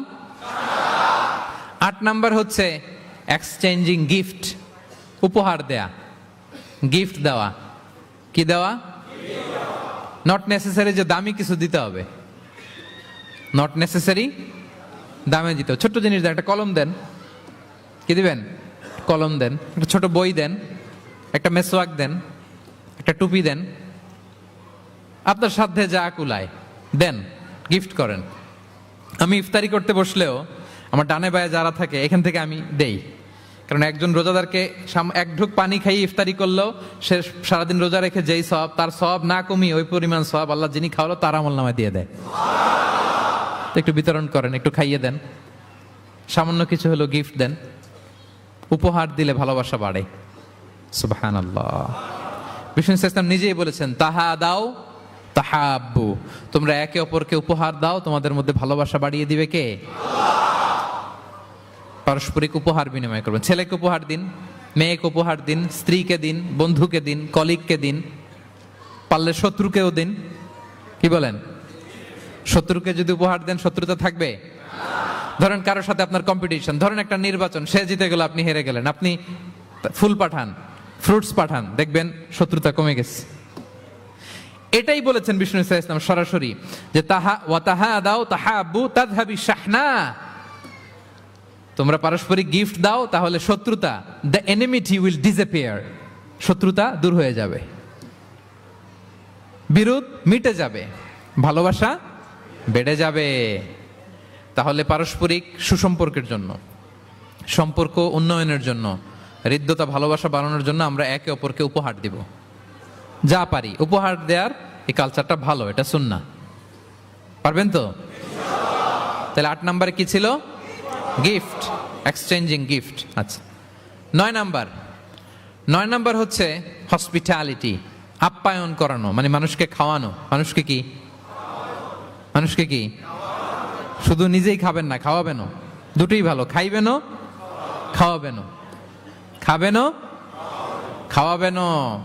খাওয়ালে হৃদ্যতা বাড়ে, কাউকে আপ্যায়ন করালে, এন্টারটেইন করালে, হসপিটালিটি করলে হৃদ্যতা বাড়ে। আরবরা কি বলে জানেন? আরবরা বলে কারো এখানে ঢুকার আগে এখানে ঢুকো, মানে হৃদয়ে ঢুকার আগে পেটে ঢুকো আগে। হ্যাঁ, কলবে যাওয়ার আগে পেটে ঢুকো, তাইলে তার হৃদয়ে পৌঁছতে পারবা। বাংলাতে একটা কথা আছে, বাসনে ভাত না থাকলে ভাষণে পেট ভরে না। ঠিক কিনা বলেন? বাসনে ভাত না থাকলে ভাষণে পেট ভরে না, পেটে খেলে পিঠে সয়। এজন্য আপ্যায়ন করানো, খাওয়ানো, এটা এমন একটা টেকনিক, আপনি কাউকে আপ্যায়ন করালে মুহূর্তেই তার মনটা, হৃদয়টা আপনার দিকে ঝুঁকে যাবে। সুবহানাল্লাহ পড়েন। বিষ্ণু ইসলাম বলেন, মান কানা ইউমিনু বিল্লাহি ওয়াল ইয়াউমিল আখিরি ফালইউকরিম দাইফা, যে আল্লাহ বিশ্বাস করে এবং আখিরাতে বিশ্বাস করে সে যেন তার মেহমানকে সম্মান করে। হ্যাঁ, মেহমান আপ্যায়ন করা সুন্নাহ, এটা সুন্নাহ, সে যেন মেহমানকে আপ্যায়ন করে, সম্মান করে। অনেকে মেহমান আসলে অখুশি হয়, বাসায় মেহমান আসছে, হায় রে কত ঝামেলা, আমাদের রিজিক নিয়ে টানাটানি। সে ভাবে যে তার রিজিকে ভাগ বসাতে মেহমান আসছে, আসলে না, মেহমান আল্লাহর পক্ষ থেকে মেহমানের রিজিক নিয়ে আপনার কাছে আসছে, সে আসার ফলে আপনাদের রিজিকে বরকত হয়ে গিয়েছে। সে আপনার রিজিকে ভাগ বসাতে আসে নাই, তার রিজিক নিয়ে এসে আসছে। তার উসিলায় আপনার রিজিক বাড়াই দিবে কে? বিষ্ণু ঈসা ইসলাম মক্কা থেকে যখন মদিনায় হিজরত করলেন, আপনারা কি ওঠা বসা করতেছেন দু একজন? হ্যাঁ, ঠিক আছে, আমার দিকে তাকান, আওয়াজ হবে না, আমার দিকে তাকান। গুরুত্বপূর্ণ একটা হাদিস শোনেন। আব্দুল্লাহ ইবনে সালাম রাদিয়াল্লাহু তাআলা আনহু আগে ছিলেন ইহুদি পণ্ডিত, পরে শাহাদা পড়ে মুসলিম হয়েছেন।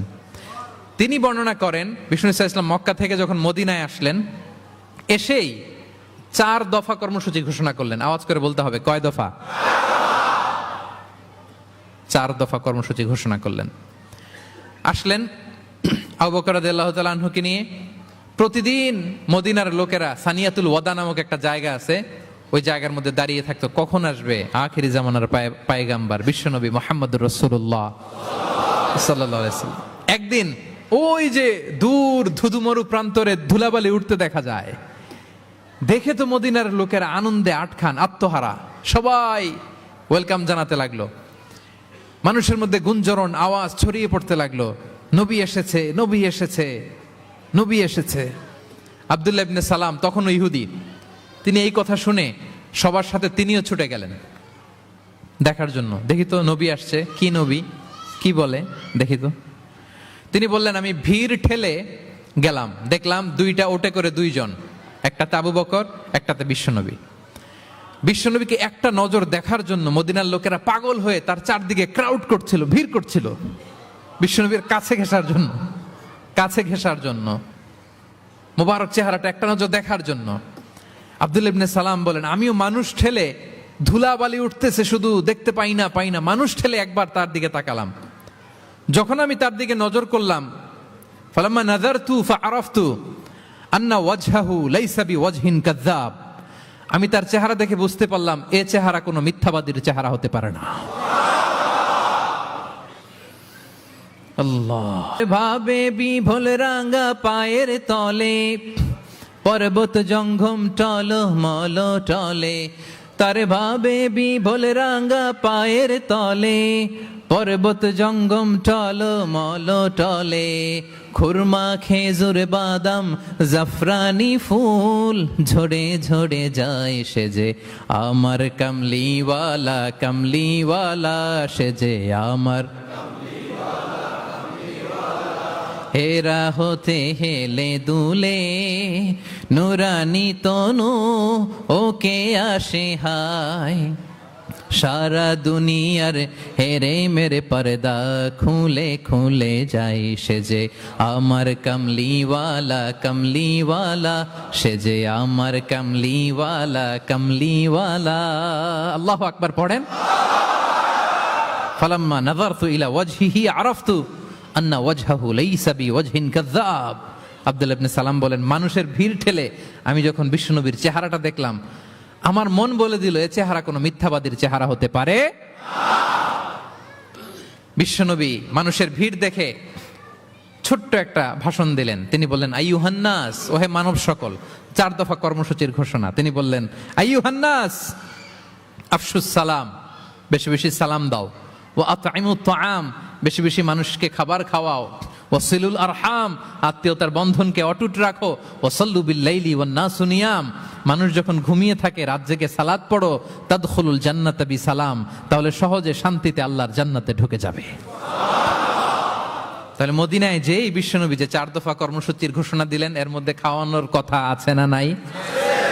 আতঈমুত তাআম, খাবার খাওয়াও। একটা দেশে যখন খাদ্য সংকট হয়, ওই দেশের আর কোনো স্টেবিলিটি থাকে না, এটা একটা অকার্যকর রাষ্ট্রে পরিণত হয়, ঠিক কিনা বলেন? বিশ্বনবী মদিনায় যেই খাদ্যের সংকট দূর করে দিলেন। ধনীদেরকে বললেন, খাওয়াও, মানুষকে খাবার খাওয়াও। হসপিটালিটি, আপ্যায়ন করা, এন্টারটেইন করা, এটা যদি করেন তাহলে নিজেদের মধ্যে হৃদ্যতা বাড়বে, ভালোবাসা বাড়বে। আলহামদুলিল্লাহ, পৃথিবীর সব নবীরা মেহমানকে রেসপেক্ট করতেন, আপ্যায়ন করাতেন। বিষ্ণু ঈসা ইসলাম মক্কা এমন কোন লোক ছিল না বিশ্বনবীর হাতের রান্না খায় নাই। নবী হওয়ার আগ থেকেই, নবী হওয়ার পরে তো মেহমানদের আরো বাড়াই দিচ্ছেন, টার্গেট করে করে, দাওয়াতি টার্গেট করে করে বিশ্বনবী 2 জন 4 জনকে খাওয়াতেন। আল্লাহু আকবার।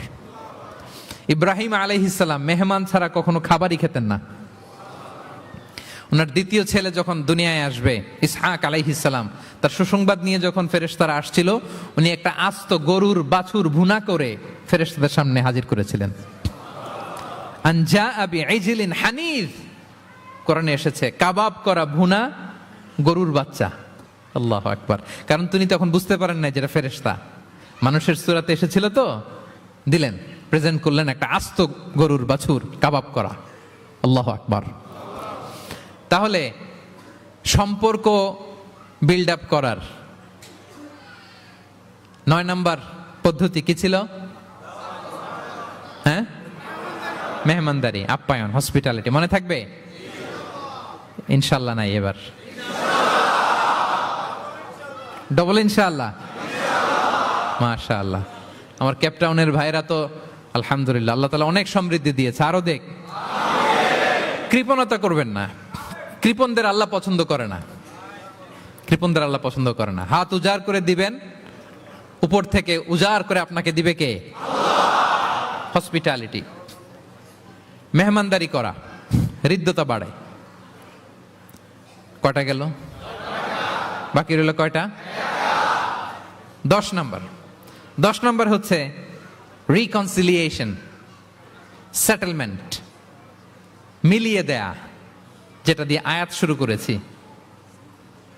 দুইজন ঝগড়া লাগছে, দূর থেকে লাগাই দিব আমরা নাকি? অনেকে কিন্তু দূর থেকে মজা নেয়, ওই যে এটা লাগছে দুইটা আরো লাগুক, আরেকটু হাতাহাতি, ঘুষাঘুষি, কিলাকিলি, মারামারি, মামলা হামলা, আছে না নাই? দূর থেকে অনেকে কি নেয়? মজা নেয়। এটা মুনাফিকের আলামত, এটা করবেন না। বরং আপনি মিলিয়ে দেওয়ার চেষ্টা করবেন। কয়েকটা জায়গায় মিথ্যা বলাও যায় আছে, এর মধ্যে একটা হচ্ছে মিলায়া দেয়া। একদিন বললেন, ভাই উনি তো আপনার ব্যাপারে খুব চমৎকার একটা কথা বললো। আমার ব্যাপারে? এই লোক কি বলছে, কি বলেন তো, কি বললো? তখন আপনি বললেন, আরে এই তো উনি তো বলতেছে আপনি নাকি এরকম খুব ভালো, এই সেই। সে তো খুশিতে বাকবাকু, বাহ, আমি তো এতদিন এটারে খারাপ মনে করছিলাম। এত ঝগড়াঝাটি, বাইরে বাইরে আমার প্রশংসা করে, আলহামদুলিল্লাহ ভালো, দেখি কি হয়। ওরে যে আবার একদিন বললেন, আরে ভাই ওনার সাথে দেখা, কথা প্রসঙ্গ তো আপনার ব্যাপারে বলতে যে বললো আপনি নাকি এরকম করছিলেন, ভালো একটা কাজ। সে অবাক হয়ে যাবে, দেখবেন যে এরপরে দুইজনের যখন রাস্তায় দেখা হয়ে গেছে, একে অপরকে সালাম দিয়ে ফেলতেছে, হ্যাঁ, মুসাফা করে ফেলতেছে, কথা বলতেছে, কোন একটা ইস্যু ধরে তারা মিলে যাওয়ার চেষ্টা করতেছে। কারণ দুইজনের মধ্যে হৃদ্যতা আগে থেকেই তো, হৃদয়টা কোল ডাউন হয়ে আছে, ঠিক কিনা বলেন? আর এই মধ্যস্থতা করেছেন কে? আপনি আপনি আপনি মধ্যস্থতা করছেন। রিকনসিলিয়েশন, মিলায়ে দিবেন। তাহলে ঝগড়া লাগলে আজকে থেকে আমরা কি করব? মিলায়ে দিব, সেটেলমেন্ট করে দিব। আল্লাহ বলেন, ফাত্তাকুল্লাহ ওয়া আসলিহু যাতা বাইনিকুম, আল্লাহরে ভয় করো আর নিজেদের মধ্যে বিবাদ বিরোধ হলে এটার উস্কে দিও না, মিলিয়ে দাও। কি করো? মিলিয়ে দাও। একটা অত্যন্ত জরুরি হাদিস বলছি, মনোযোগ দিয়ে শুনুন, এটা বলে শেষ করব। বিষ্ণু ইসলাম একবার সাহাবাদেরকে বলেন, আলা উখবিরুকুম বিআফদল মিন দারাজাতি সিয়ামি ওয়াস সালাতি ওয়াস সাদাকা। সাহাবাদেরকে বলেন, ও সাহাবারা, নামাজের চেয়েও, রোজার চেয়েও, দান খয়রাতের চেয়েও একটা বড় ইবাদত আছে, এটা কি আমি কি তোমাদের বলবো না? সাহাবারা তো অবাক, নামাজের চেয়েও বড় ইবাদত, রোজার চেয়েও বড়, দানের চেয়েও বড়। ক্বালু বালা ইয়া রাসূলুল্লাহ। সাহাবারা বললেন, অবশ্যই হে নবী, হ্যাঁ আপনি বলেন, সেটা কি? বিষ্ণু ইসলাম বললেন, ইসলাহু যাতিল বাইন, বিবাদমান দুই গ্রুপকে মাঝখান দিয়ে যে মিলিয়ে দেয়া। নামাজের চেয়েও বড়, রোজার চেয়েও, সাদাকার চেয়েও বড়, মিলায়া দেওয়া। আমরা মনে করি সেজদা দিতে দিতে কপালে দাগ ফেলে দিছি, এটাই তো বড় ইবাদত, এটা তো নিঃসন্দেহে বড় ইবাদত। আমরা মনে করি হজ করতে করতে শেষ করে ফেলতেছি, এটাই বড় ইবাদত। জিকির করতে করতে আমরা দিনরাত এক করে ফেলতেছি, এগুলো তো নিঃসন্দেহে ইবাদত। কিন্তু দুই ভাই বিবাদমান দুই গ্রুপের মধ্যে আপনি যদি মিলিয়ে দেন, এগুলো নফল রোজা, নফল দান, নফল সালাতের চেয়ে বেশি সওয়াবের কাজ। পড়েন সুবহানাল্লাহ। তাহলে এখন পকেটে যদি দুই গ্রুপকে লাগতে দেখেন, কি করবেন? পারা যাবে? এদিকে 2-4 জন উঠছেন কেন আপনারা? আমি কি এখনো উঠছি? ওয়াশরুমে যাবে না? আর 2 মিনিট বসেন। তাহলে বিবাদমান দুই পক্ষকে মিলিয়ে দেয়া অনেক বড় সওয়াবের কাজ। এবং বিষ্ণু ইসা ইসলাম নিজে এই কাজটা করতেন। আমার ক্যাপ্টেনের ভাইয়েরা মিলিয়ে দিতেন। সেই বুখারীতে একটা বাব আছে, বাবু কাউলিল ইমাম ইযহাবু বিনা নুসলিহ বাইনাহুম। বিষ্ণু ইসলাম ঝগড়া দেখলেই বলতেন ইযহাবু বিনা, আমাকে নিয়ে যাও, নুসলিহ বাইনাহুম, আমি মিলিয়ে দেব। কোবাপল্লীতে একবার দুই সাহাবীদের গ্রুপ ঝগড়া লাগছে, কোবাপল্লীতে। বিষ্ণু ইসলাম বললেন কোথায় ঝগড়া? কয় কোবায়। বিষ্ণু বললেন ইযহাবু বিনা, ঝামেলা কি, আমারে নিয়ে যাও, নুসলিহ বাইনাহুম, আমি মিলাই দিব। সুবহানাল্লাহ। হি ওয়াজ এ ভেরি গুড মিডিয়েটর, মধ্যস্থতা করতেন পারতেন চমৎকার বিশ্বনবী। বিবাদমান দুই পক্ষকে মিলিয়ে দিতেন। আউস খাজরাজের 100 বছরের যুদ্ধ বিশ্বনবী মিলাই দিতেন। সুবহানাল্লাহ পড়েন। তাহলে মধ্যস্থতা করা যাবে? হ্যাঁ, মধ্যস্থতা করবেন, মিলিয়ে দিবেন নাকি লাগাই দিবেন? আগুন লাগলে ঘি ঢালবেন, তেল ঢালবেন, কি ঢালবেন? মনে থাকবে? তাহলে যে আয়াত দিয়ে শুরু করেছিলাম সে আয়াত দিয়ে শেষ করি। ইন্নামাল মুমিনুনা ইখওয়া, বিশ্বাসীরা ভাই ভাই। ফাসলিহু বাইনা আখাওয়াইকুম, এই ভ্রাতৃত্বের মধ্যে বিবাদ হলে কি করো? মিলিয়ে দাও, কারণ তোমরা হচ্ছে ইখওয়াতুন ফিদ্দিন, দিনী ভাই। আর দিনী ভাইয়েরা এক দেহ এক প্রাণ, এক দেহ। ফাত্তাকুল্লাহ, আল্লাহকে ভয় করো। লাআল্লাকুম তুরহামুন, রহমতের বারিধারা নাজিল করবে কে? তাহলে সম্মানিত সুধী, আমাদের এই ভেঙে যাওয়া ভঙ্গুর সম্পর্কগুলোকে যেন আমরা জোড়া লাগাই। আমাদের পারস্পরিক হৃদ্যতা, ভালোবাসা, এগুলো বাড়ানোর জন্য ইসলামের দেয়া যে 10টা ফর্মুলা আজকে বলেছি, এগুলো যেন আমরা আমল করি। পারা যাবে? দেখি কয়জনের মনে আছে। 1 নাম্বার কি ছিল? 2 নাম্বার মুচকি হাসি, 3 number welcome, 4 number appreciation, 5 number শুভকামনা, ওয়েল উইশিং, 6 নাম্বার বিপদে সাহায্য করা, to help in danger, 7 number অসুস্থকে দেখতে যাও, visiting sick, 8 number exchanging gift উপহার দেয়া, 9 নাম্বার হসপিটালিটি মানে মেহমানদারি, 10 নাম্বার লাগিয়ে দেওয়া। মনে থাকবে? কয়দিন? সারা জীবন। আল্লাহ তাআলা আমাদের সম্পর্কগুলোকে মজবুত করুক, আমাদের মধ্যে হৃদ্যতা বাড়িয়ে দিক, ভালোবাসা বাড়িয়ে দিক। গোটা বিশ্বের মুসলিমদেরকে এক দেহ এক প্রাণ হিসেবে আল্লাহ কবুল করুক। আমার বাংলাদেশের উপর আল্লাহ খাস রহমত নাজিল করুক। আপনারা যারা এসেছেন সবাইকে আল্লাহ তাআলা ঈমানের উপর অবিচল রাখুক, তার স্পেশাল রহমতের চাদরে আবৃত রাখুক। আমার বোনদেরকে আল্লাহ তাআলা খাদিজার মতো, ফাতেমা রাদিয়াল্লাহু তাআলা আনহার মতো কবুল করুক। পড়ি আমিন। আপনারা আমার জন্য খাস করে দোয়া করবেন, আমিও আপনাদের জন্য দোয়া করি। হাযা মা ইনদি ওয়াল ইলমু ইনদাল্লাহ আলাইহি তাওয়াক্কালতু ওয়া ইলাইহি উনীব। আসসালামু আলাইকুম ওয়া রাহমাতুল্লাহি তাআলা ওয়া বারাকাতুহু। রিজিকের 10 ভাগের 9 ভাগ আল্লাহ ঢুকিয়ে দিয়েছেন ব্যবসার ভেতরে, আলহামদুলিল্লাহ। তো দেশে যারা স্ট্রাগল করছে তাদের তুলনায় তো আমরা অনেক ভালো, কি বলেন? আপনাদের কোনো কমপ্লেন নাই তো? সব সময় কি বলবেন? আলহামদুলিল্লাহ বললে আল্লাহ তাআলা নিয়ামত আরো বাড়িয়ে দিবে।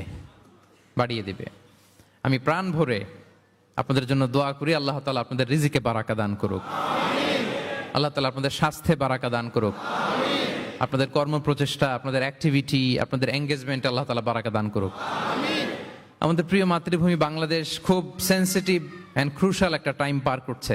আমরা আমাদের প্রিয় মাতৃভূমির জন্য আজকের কেপ টাউনের বাইতুল কুদস মসজিদুল কুদস থেকে দোয়া করি, আল্লাহ তাআলা আমার প্রিয় মাতৃভূমি বাংলাদেশকে হেফাজত করুক। যেটাতে আমার দেশের কল্যাণ, যেটাতে আমার দশের কল্যাণ, আল্লাহ তাআলা সেই ফয়সালা করুক। সম্মানিত সুধী, আর কাল বিলম্ব না করে আমি আমার মূল আলোচনায় যাচ্ছি। সাংবাদিক ভাইরা ছাড়া কেউ মোবাইল ব্যবহার করবেন না। যারা জার্নালিস্ট শুধু তারাই মোবাইল ব্যবহার করবেন। পেছনে আমি বলার পরে ওই যে কিছু ভাইরা মোবাইল ধরে ধরে ভিডিও করতেছেন, এটাই লাস্ট অ্যানাউন্সমেন্ট। এই মোবাইল ইস্যু নিয়ে আর কথা বলবো না। মেহেরবানি করে মোবাইল ব্যবহার করবেন না, আর কাউকে করতে দেখলে তাকে স্টপ করাবেন। সম্মানিত সুধী, আমি সূরাত আল হুজরাতের 10 নম্বর আয়াত তেলাওয়াত করেছি, যেখানে আল্লাহ তাআলা আমাদের ভ্রাতৃত্বের গুরুত্ব নিয়ে আলোকপাত করেছেন। আমি মূল আলোচনায় যাচ্ছি এবং আমি সবাইকে রিকোয়েস্ট করব যে নিয়তটাকে খালেস করে একমাত্র আল্লাহ তাআলার সন্তুষ্টির জন্য 1 ঘন্টা আমরা একটু স্যাক্রিফাইস করি। কত ভাবে কত জায়গাতে আমাদের সময় চলে যায়। হতে পারে এই 1 ঘন্টার আলোচনা তো কারোর জন্য এটা নাজাতের ওয়াসিলা হয়ে যেতে পারে। জি, আপনারা এখন যেমনি চুপচাপ নীরব, শেষ পর্যন্ত এরকম চুপচাপ নীরব থাকবেন তো? আর বিরক্ত হলে আমাকে বলবেন যে হুজুর আর না, তাহলে আমিও বেঁচে যাই। জি, মাশাআল্লাহ, তাবারাকাল্লাহ। আল্লাহ তাআলা আমাদের আশাকে, বসাকে, এই আয়োজনকে কবুল করুক। আমরা এখানে যেমনি একত্রিত হলাম, আমরা আল্লাহর জান্নাতেও যেন এমনি একত্রিত হতে পারি। আল্লাহ তৌফিক দান করুক। প্রিয় ভাইয়েরা, সূরাতুল হুজুরাতের 10 নম্বর আয়াতে আল্লাহ তাআলা বলছেন, ইন্নামাল মুমিনুনা ইখওয়া। আল্লাহ বলেন বিশ্বাসীরা ভাই ভাই, মুমিনরা ভাই ভাই। আমরা মুমিনরা কি? ভাই ভাই। এটা ফিল হয়? হ্যাঁ, এটা ফিল করতে হবে, শুধু মুখে বললে হবে না। আমরা কিন্তু ভাই ভাই, উই আর ব্রাদার্স ইন ইসলাম। ইন্নামাল মুমিনুনা ইখওয়া, বিশ্বাসীরা ভাই ভাই। ফাআসলিহু বাইনা আখাওয়াইকুম। আর এই ভ্রাতৃত্বের মধ্যে যদি কখনো টানাপোড়েন হয়, বোঝাপড়ায় সমস্যা হয়, বিরোধ হয়, তাহলে মিলমিশ করে দিও তোমরা, সেটা আপোষে মীমাংসা করে দিও। আদেশটা কার? আওয়াজ করে বলুন না, আদেশটা কার? বিশ্বাসীরা ভাই ভাই, এই ভ্রাতৃত্বের বন্ধনে যদি কখনো বোঝাপড়ায় ঝামেলা হয়, বিরোধ হয়, বিবাদ হয়, আপোষে মীমাংসা করে দিও, মিলে যেও। আর ওয়াত্তাকুল্লাহ, আল্লাহকে ভয় করো। লাআল্লাকুম তুরহামুন, তাহলে তোমরা অনুগ্রহ প্রাপ্ত হবে। এই আয়াতটাকে ঘিরে কিছু বার্তা আজকে এই ক্যাপটাউনের এই প্রোগ্রামে আমি শেয়ার করবো ইনশাআল্লাহ। তাহলে প্রথম মেসেজ হচ্ছে আমরা ভাই ভাই, উই অল আর ব্রাদার্স। মুমিনরা ভাই ভাই, আওয়াজ করে বলুন, মুমিনরা আমরা ভাই ভাই। পৃথিবীতে ভ্রাতৃত্ব, ব্রাদারহুড, এটা অনেক ধরনের। 1 নম্বর ভ্রাতৃত্ব হচ্ছে আল উখুয়া আল ইনসানিয়া, মানবিক দিক থেকে ভাই। যারাই মানুষ তারাই ভাই, কারণ আমাদের আদি পিতার নাম, আদিমাতা Adam and Eve.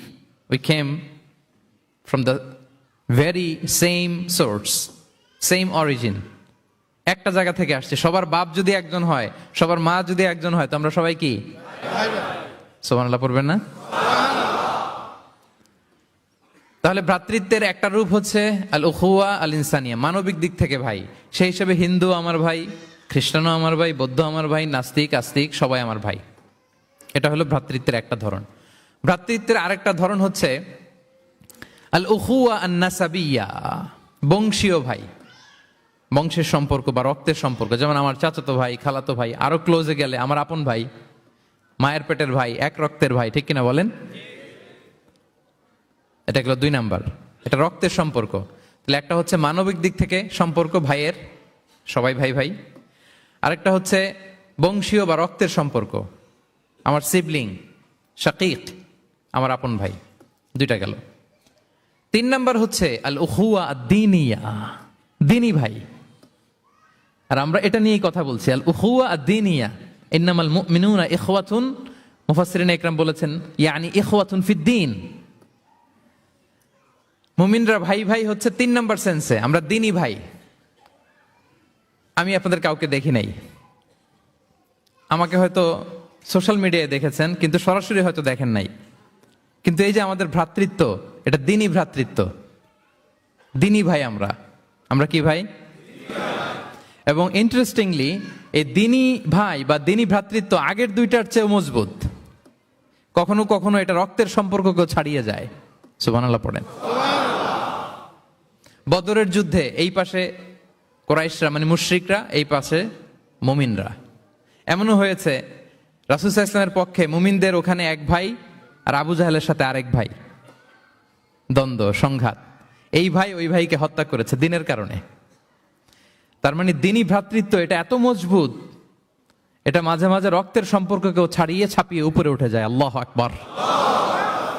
তাহলে আমাদের সম্পর্কটা হচ্ছে এরকম মজবুত সম্পর্ক। প্রিয় ভাইরা, আমরা সবাই দ্বীনি ভাই। আওয়াজ করে বলুন, কি ভাই? এবং আমাদের দৃষ্টান্ত দিয়েছেন বিষ্ণু ইসলাম। তিনি বলেছেন তোমরা সবাই দ্বীনি ভাইয়েরা, সবাই মিলে এক দেহ এক প্রাণ। আওয়াজ করে বলুন, এক দেহ এক প্রাণ। শুধু মুখ দিয়ে বললেই হবে, এটা ফিল করতে হবে। আমরা সবাই এক দেহ এক প্রাণ। বিষ্ণুই বলেন, মাসালুল মুমিনিনা ফি তাওয়াদ্দিহিম ওয়া তারাহুমিহিম ওয়া তাআতুফিহিম মাসালুল জাসাদ।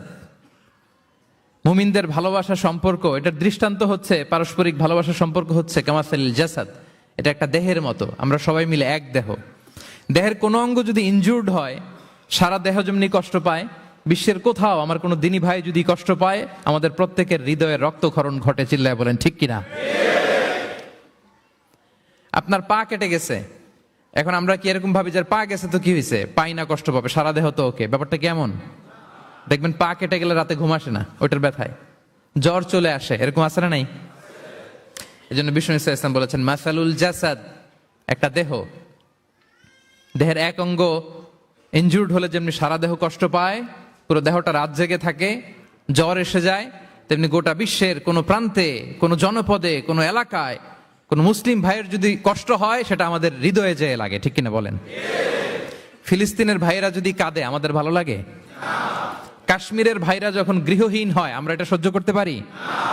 মিয়ানমারে আমার মুসলিম ভাইরা যখন নির্যাতিত হয়, আমরা কি এটা মেনে নেই? কারণ এক দেহ এক প্রাণ। আওয়াজ করে বলুন, এক দেহ এক দেহ। এটা মনে রাখতে হবে, আমরা এক দেহ এক প্রাণ। এবং বিষ্ণু ইসলাম বলেছেন যে আমাদের সম্পর্কটা হচ্ছে রোহামা উবাইনাহুম। এই যে এত বলার পর এরপরও ভিডিও করে মোবাইল দিয়ে, ভলান্টিয়াররা স্টপ করে দিবেন। এবং বিষ্ণু ইসলাম এটাকে এত গুরুত্ব দিয়েছেন, আমরা যে কোরআনের দিকে তাকাই, আল্লাহ তাআলা বলেছেন আমাদের সম্পর্কটা হচ্ছে রোহামা উবাইনাহুম। রোহামা, একে অপরের প্রতি আমরা সফট হার্টেড, রহম দিল, একে অপরের প্রতি সফট হার্টেড।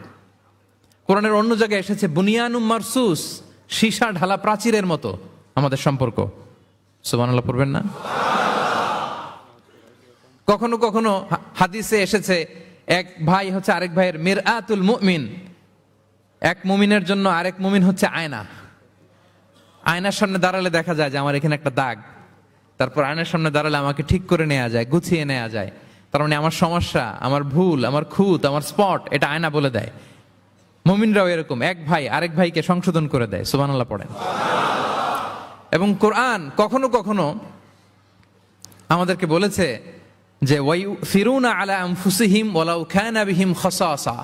ভ্রাতৃত্বের সম্পর্কটা এমন হবে যে নিজের প্রয়োজনের চেয়েও মুমিন ভাই তার অন্য ভাইয়ের প্রয়োজনকে গুরুত্ব দিবে। পড়েন সুবহানাল্লাহ। আমার প্রয়োজন, তারপর আমি না নিয়ে আমার ভাইকে দিব। এরকম নিদর্শন আমাদের মধ্যে আছে না নাই? আপনারা ইয়ারমুকের যুদ্ধের নাম শুনেছেন, হিজরি 15 সালের কথা। বিষ্ণু ইসলামের ইন্তেকালের 4-5 বছর পরের ঘটনা। ওমরে ফারুক রাদিয়াল্লাহু তাআলা আনহু, উনি হচ্ছেন তখন আমাদের খলিফা, the second caliph of Islam, আমিরুল মুমিনিন, খলিফাতুল মুসলিমিন। তো ইয়ারমুকের যুদ্ধে আল্লাহ তাআলা আমাদেরকে বিজয় দান করেছিলেন। কিন্তু এমনি এমনি বিজয় আসে নাই, এমনি এমনি আসে নাই। একের পর এক সাহাবারা আহত হয়েছেন, নিহত হয়েছেন, মানে শহীদ হয়েছেন। এবং যুদ্ধের এক পর্যায়ে এমন হয়েছে, খাবারের অভাবে, পানির অভাবে সাহাবারা ছটফট করছিলেন। এক ফোঁটা পানি নাই, রুহু বেরোয় যায়, পানি পানি বলে চিৎকার করছেন। তৃষ্ণায় যখন কাতর, ওই সাহাবীর কাছে পানি নিয়ে আসা হলো, মশক দিয়ে পানি নিয়ে আসা হলো, সামান্য কিছু পানি, যে নেন। তো উনি যখন পানি খাবেন, দেখতে পেলেন যে পাশে আরেক ভাই চিৎকার করে পানি পানি, এক ফোঁটা পানি দাও, চিৎকার করছে। ওই সাহাবী বলতেছেন আমার দরকার নেই, আমার ভাইকে নিয়ে আগে দাও, আমি পরে খাবো। আল্লাহ